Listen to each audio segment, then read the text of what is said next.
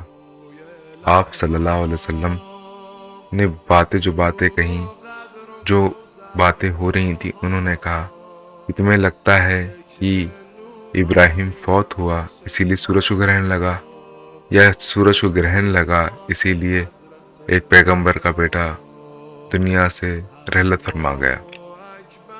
आप सल्लल्लाहु अलैहि वसल्लम ने फरमाया कि ऐसा कुछ भी नहीं है, ये सिर्फ आयात है अल्लाह सुब्हानहू तआला की, वही जो मैंने आपको अभी बताया, अल्लाह सुब्हानहू तआला की निशानी। तो ये निशानी जो है हमको आपको समझने के लिए है कि क़यामत पास आने वाली है।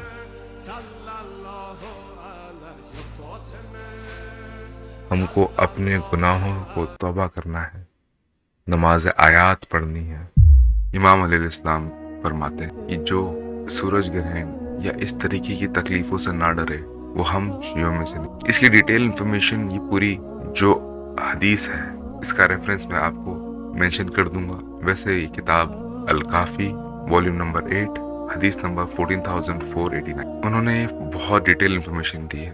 पर इसके बारे में बस इतना ही बताना चाहता हूँ आप कि हमारे लिए ये जो निशानी है, ये समझना और इस पे इत्तेफाक रखना और इसको टाइम अदा करना बहुत बड़ी जिम्मेदारी है। अगली बार अगर कोई ये कहे इसमें क्या निशानियां छुपी है, तो आप कह सकते हैं बहुत सी निशानियां। दुआ होगी आप सब खैरियत से होंगे, इंशाअल्लाह ज़रूर आप लोगों से बात होगी, राब्ता होगा। अगर आप लोगों को कुछ कमेंट है या कुछ आप ऐसी बात कुछ चेंज कराना चाहते हैं, कुछ नए टॉपिक पे जो आप चाहते हैं कि मैं वीडियो बनाऊं, तो प्लीज़ लेट मी नो इंशाअल्लाह ताला। वैसे हमारी काफ़ी सारी वीडियोस जो हमने प्लान करी हैं वो सीक्वेंस में है, बट अगर आप कोई पर्टिकुलर टॉपिक चाहते हैं जिसके ऊपर वीडियो बने, तो मैं वो कोशिश मैं ज़रूर करूँगा और मैं उसके बारे में डिटेल इन्फॉर्मेशन, जैसे कि इस वीडियो में मैंने कोशिश करके लाया हूँ, और हम इसको बेहतर तरीके से कोशिश करेंगे कि हम उसको प्रेजेंट कर सकें। इंशाअल्लाह ताला फिर बात होगी, आप लोगों से मुलाकात होगी। तब तक के लिए खुदा हाफिज़।